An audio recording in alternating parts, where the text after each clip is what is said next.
ఒక ఊరి చివర వాగు వేగంగా ప్రవహిస్తుంది. ఆ సమయంలోనే ఒక ఆవు మెల్లగా ఆ వాగు దాటటానికి ప్రయత్నిస్తుంది. అప్పుడే దానికి ఎవరైనా నన్ను కాపాడండి, కాపాడండి అనే మాటలు వినిపించాయి.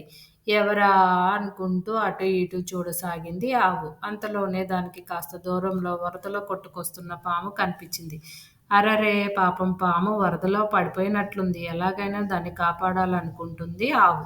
ఆ వరదకు ఎదురుగా తలను పెట్టి దాని మీదకు ఆ పాముని ఎక్కేలా చేసింది. మెల్లగా ఆ ఆవు మీదకి పాకి కొమ్ములని చుట్టుకొని కూర్చుంది.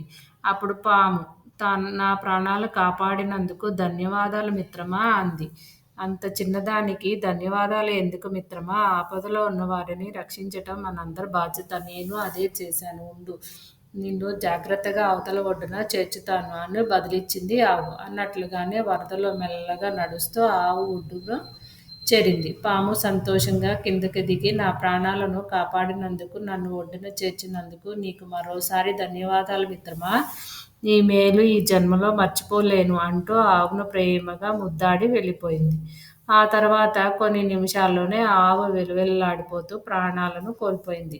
దుష్టుల ప్రేమ కూడా చాలా ప్రమాదకరం మరి. వారికి సాయపడినా అది చివరికి మనకే హాని చేస్తుంది.